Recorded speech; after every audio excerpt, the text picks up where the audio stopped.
Good evening. This is the Eye of the Storm podcast with the technical update for the S&P 500 being recorded on Friday evening, May the 10th, 2024. I am going to post this early as my Thinkorswim and my TD Ameritrade account is being switched over to Schwab. As we all know, Schwab bought TD Ameritrade quite a few months ago, and I'm finally up for transferring over to Schwab. So I won't have access to my charts tomorrow when I normally would post this update. So we're going to get it on a Friday. It was a fairly steady week. It was a week that saw some very extreme intraday volatility. Just a little bit more difficult to trade as we navigate our way higher. As I suggested last weekend, that the move that I was looking for needed to just go and keep going. And I had thought, my belief was that it would go quickly. And thus far, it has.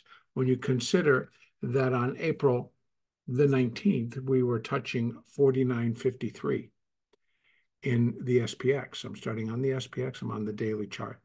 Just to do a quick review of that larger picture, it has remained the same, but I did make mention of an additional alternate view. And yes, it's out there, but I actually am now going to hold off, but I will give you a little bit of what it would entail. And that is that this, instead of being a primary wave A, this alternate would consider it a primary fourth wave, and we're in a primary fifth wave to finish the cycle third. So cycle third, I have it down for January of 2022. There are a lot of other technical reasons that are being given to me, which I'm aware of.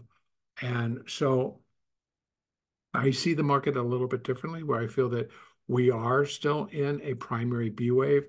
We've yet to exceed 1.382, which is the irregular when you're in an ABC, and the B wave is going to be an irregular. The measurement is 1.382. That's usually how far above the third wave before it the market gets, how far above or below, I should say.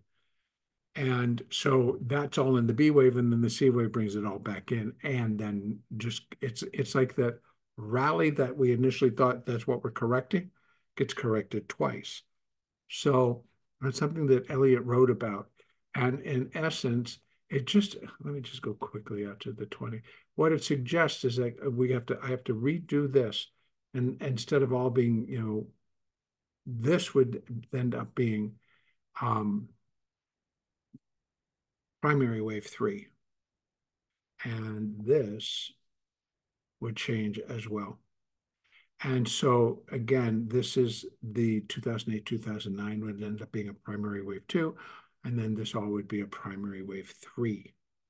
And then we're in a primary wave 4 and already in, and now we're in a primary wave 5 up.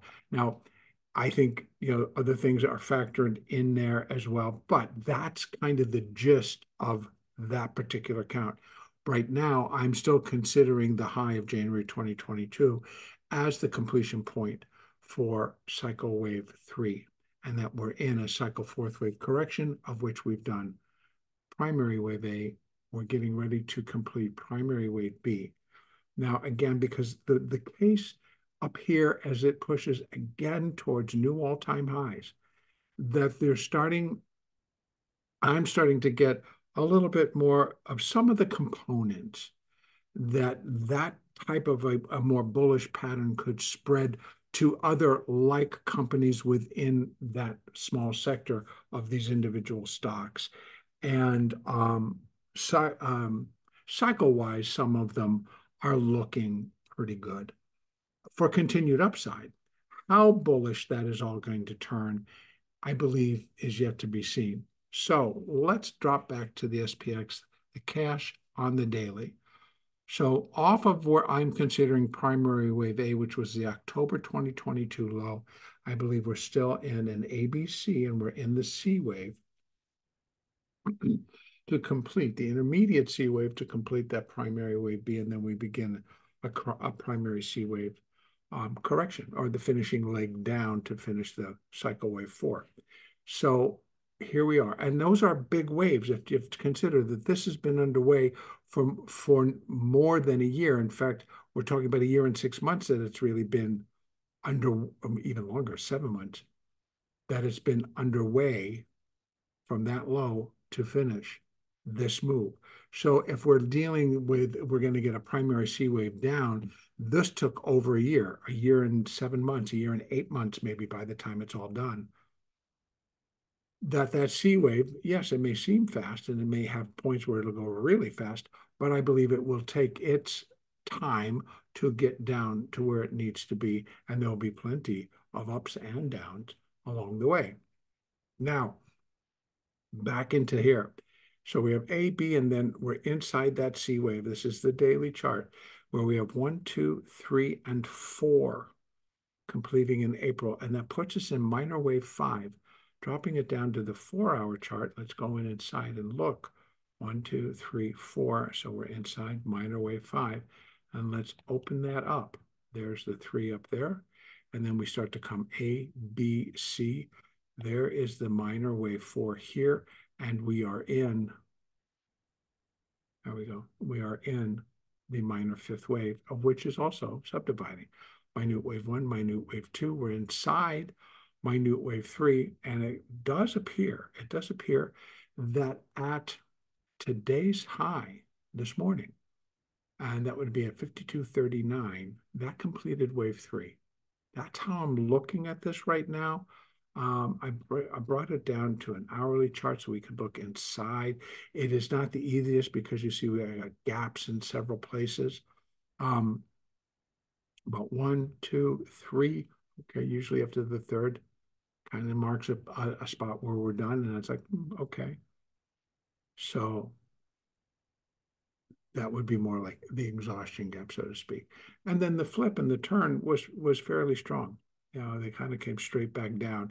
So very quickly this morning, the market found it's about half hour, and this is now turning more typical. So we have to kind of pay attention to a couple of things options-wise. If you're an options trader, then there's a peak where you can see that the call buying turns into call selling. And that was that point right there. And then, of course, everything turns and goes with.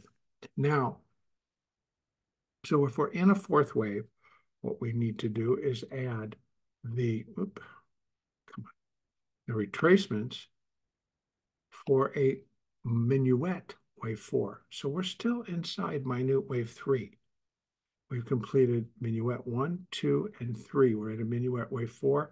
Correction was still a 5th wave up before we're done with minute wave 3. So we still have quite a venture up yet to do. And I'll get to another portion of it just in a moment. So in any case, I do think what we got going on, you can see kind of like a pennant there, we start to come back down. Now 236 is 51.85. More likely, see, we got the 50 sitting right, this is the 1 hour 50 sitting right underneath that. That'll provide some support. If I go back to my 4-hour chart, take a look to see what may or may not be sitting under there. Well, we have like the 13 and the 20. 20 is like at 75. This is at 86. So, but a more normal 4th wave would bring it down to 51.52. Again, we're in that same position. Don't want to see this drop very far. Like at 50%, we're touching the top of minuet wave 1, minuet wave 4, no can go. So I would think between 51.85 and 51.50. And then we put in a 4 and we head up. So don't forget that that's a pretty steep drop. Now, if it comes down quickly, it's a pretty steep drop, and then we can go. And that may happen on Monday next week or into next week. So it's actually, I think, can get very, very interesting from here, because what we need to finish is first minute wave 3, then to do a minute 4, and then a minute 5. And it's from there that I'll be looking for some real fireworks once that thing is over and whatever's going to happen. Now, we do resume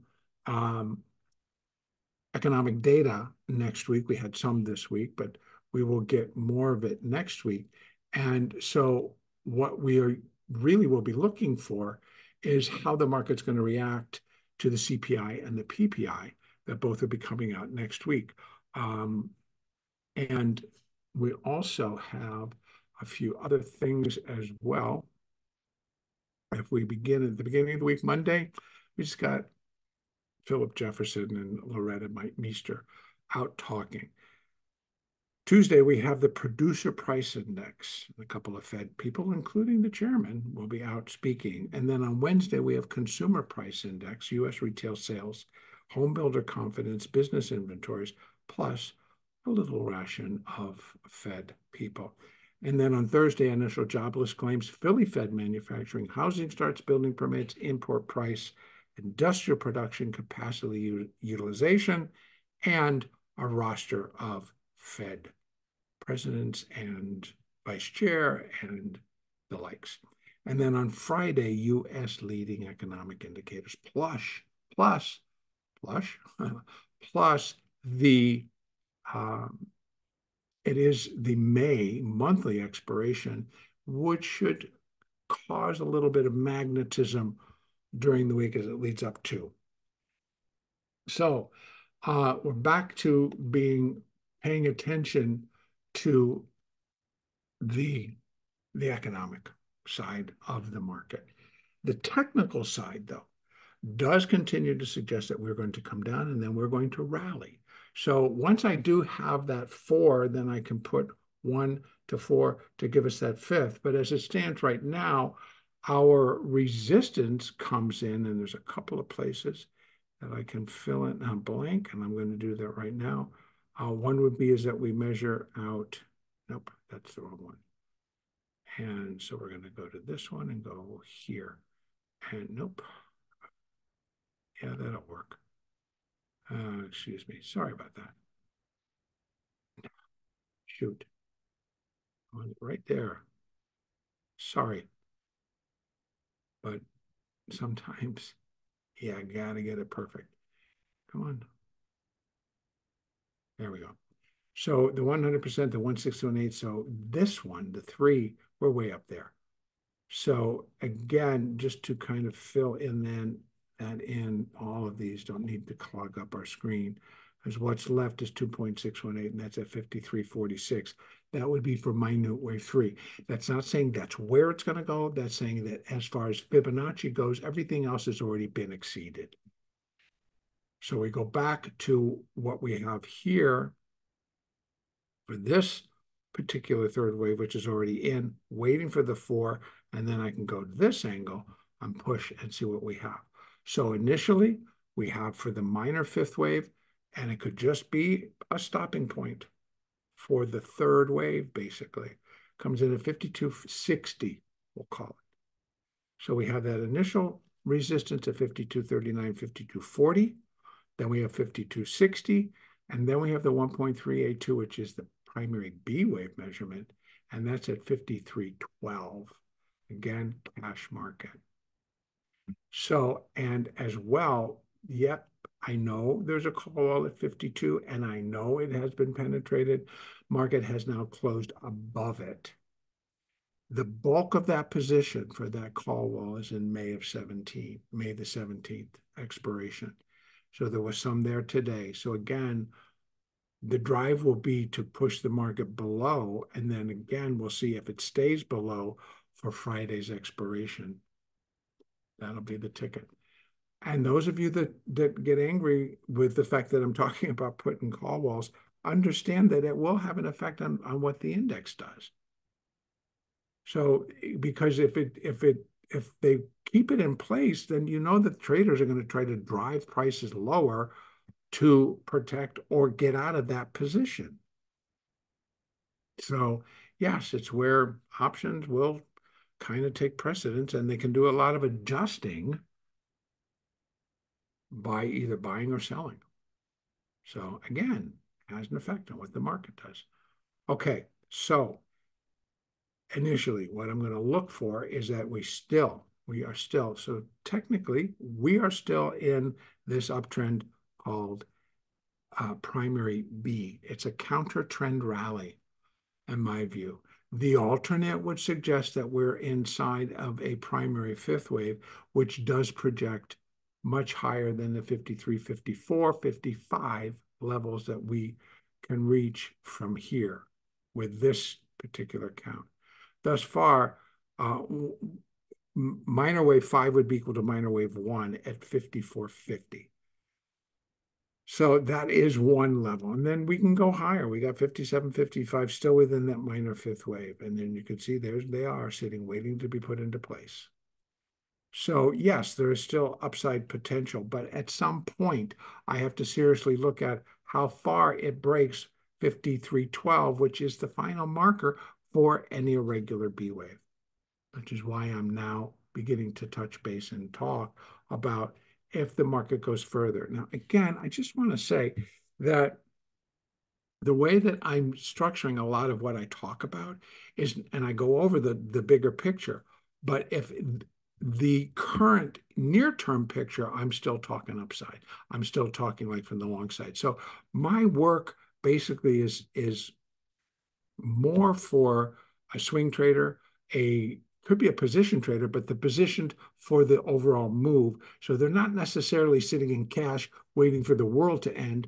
They are even waiting for a downside to start. If you are a trader, and again, that's what I talk about because that was what I did. I stood on the floor as a market maker. So I produced a market. So you ran positions constantly. Yes, there were times when I would build a position that was more dependent upon direction than not. And I know that there are people that they're just reinvesting or whatever the situation might be. That I have continually talked about the ability for the market to continue to move higher. And right now, I always am presenting both sides. A bullish and because I'm using terminology that I don't like to use, but a more an outlook that covers the upside and an outlook that covers the downside. The market will make abundantly clear, but it can't right now because it doesn't really know. And why? Because everybody's split, and that's fine. As a trader, we're just going in and we're trading every single day. Or if you got a position on, be the trader. Know how to adjust your position to continue to trade and make your money. So it's like you're always running a position and you always have ways where you're taking some positions off and therefore you're taking profit out of the positions, you're adjusting, you're working to pull it back in line and all kinds of things. So here we go. Now, back at the ranch, the SPX, I believe, still remains within a minor fifth wave going up. And within it, we're not done yet with the minute third wave. I think we got a little bit more downside and then a swing back up higher, an additional high above where we were today, which is 52.40. So this is basis the cash. The higher we go, it knocks that put wall out of the water. And then I do think it's a very easy, quick cruise up to 5,300. And they'll continue to build these call walls, and they may move that one, because there is one there. They may move it and shift it up to 54. That's all a part of trading. But again, it's trading. It's not anything against what's happening. We will ask questions like, how could this be possible when the news isn't basically all that great for the economy? It depends on how you want to look at it and which narrative you want to listen to. Right now, there's still a tremendous amount of money being traded within our markets. Traders from around the globe, and it's not saying anything how wonderful or great we are, but we are the market of choice still because there's too many restrictions in other larger countries. And so, yes, there's a lot of trading from the US to Germany or to the European zone and vice versa. But the United States still has a lot of money being put into it. And as long as that's continuing, there's going to be plenty to trade, and there are going to be different ways in which people are trading. The larger money does not necessarily place a bet like we're bullish or bearish. They are changing and they're following trends all the way along. and they may be bullish on this or they're bearish on that, and they may be bullish on this and they're bearish on, etc. So please understand that if you're in the market, being able to be more flexible and work your position. You know, if you're just straight short, if you're just straight long, I mean, that's up to us as individuals. But I think there's a way to play the market and trade. And so that's my goal every day. So I still believe that we still have a little bit of downside to go. I've given the markers 51.85 down to 51.50. The break zone, at least for this particular count, is at 51.23, 23.50. Too much above there, or too much below there, I should say. Changes this whole thing. So, and then we'll head up, and then we have our following 52, 59, 53, 12, 53, 46. And that would be just to finish minute wave 3. All right, so over in the S&P, in the futures market, it's the same deal coming up. There's the A, the B, 1, 2, 3, 4, and we're inside this. Let's open. So again, and this is going to be a little bit different because in the NASDAQ, I don't think that wave 3, the top has been reached yet, but I am going to double check it before I do that recording. So here we are in the futures market. We have 3 and then 4, the minor degree fifth wave up. Our first resistance for that minor fifth wave comes in at 53.64. That I don't believe is one that will complete it, but I think a third wave, probably the minute, will find resistance there, maybe to complete, put a fourth wave, and then do one more run. So in the meantime, I think that today, same deal that we just saw over in the cash market. I think we finished minuet wave 3 and we're in a minuet fourth wave. What could that look like? Well, we go right over and we put in the retracement levels. 236 is 52.10. 382 is 51.77. Those would be the areas. Wave 1 is protected by the 200, isn't that great? And comes in at, right there, 51.54, basis the futures market. I really don't want to see it below there, so it's a little bit above this 50% marker. And the 200 is sitting at 51.60. So it can come down, maybe try to touch it, but I don't break that level. So anyway, I don't think it will, to be honest with you. I think there's a lot we'll be picking up again next week in NVIDIA and SMCI and some of the other. We have AMD that'll probably participate a little bit. Apple, again, wanting to not be sure what it really wants to do. But let me just say one more time, May the 17th is the monthly expiration. And for the bigger players, the Apple, the AMD, Amazon, Google, etc., all the way down the list, they will be in play. And it behooves you, regardless, but if you're trading Apple or any of these stocks or participating on the index, then it's okay to look to see what the open interest is in some of these strike prices, because that's where the bigger players may go for. So here we are. Looking for a dip lower and then a continuing rally to finish the minute third. Then we get a minute wave fourth down, and we'll be able to put in those fibs once all those levels have been reached. Because again, we have 1.618. That is for minute wave 3 at 52.89, 52.90. And right above it, we have the 1.382 on the futures basis at 53.07. I think that will likely be broken. And so here, it's the same deal. If I'm looking at this, then what are we essentially in and how far can we go? So then that's more to the alternate, which I went over with via the cash market. The numbers would change simply because it's the futures market. But they're there, and we have some of them here. Minor 5.618 at 53.64, 100%, which is the equality, 56.14. That's way above all these call walls, folks. And not to get upset about the call wall. It should be resistance. Is that where it's going to end? I do not know. Nobody knows. That's what a lot of those traders are thinking. So think about this. If you got a bunch of shorts sitting there, what happens if they really plow through it and they break it and it goes? I know I've given you this before and people go, oh, come on. But think about an earthen levee. And when the water on the one side pressures and loosens the dirt and plugs and punches a hole, and suddenly that water pressure starts to go and the dirt starts to give, and then suddenly it just drops and that levee wall goes and just a flood comes out. I think, not that I don't want to be that graphic, but if these short positions are big enough here and they hold them all the way to expiration, there's a lot of adjusting to do. If they break and run, because there'd be options, they expire on Friday, they expire that day.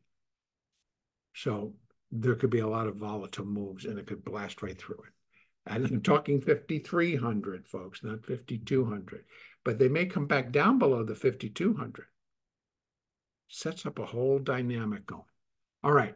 So I'm looking for it to come down. We do have the moving averages still looking very good. They're not getting too upset. Getting flat with the little downside we had this afternoon on the 4-hour. I'm going to bring it down to the 1-hour chart. We'll take a look. So we got the 2. Yep, it's a little bit strange. All of this was very strange, but that was the 1, A, B, B, C. It's very ugly, I know. And it happened very fast, I know. But it's a minuet degree. And it's kind of the way it's working out. And look what it did after. So 1, 2, 3 came up. It surpassed 1.618 by a little bit. So we got it coming down. In the 4, here are the parameters. And we're looking for that ABC, but again, too early to tell. I'll drop down to the 15 so we can take a look inside. And let's go there. So we're coming in here. Well, that looks pretty good to be an A, or yeah, it could be an A, and this could be a B. And then we get a C wave down, and then we get a quick move. We'll drop about 30 points. 52.10 sounds good. Maybe a little bit more.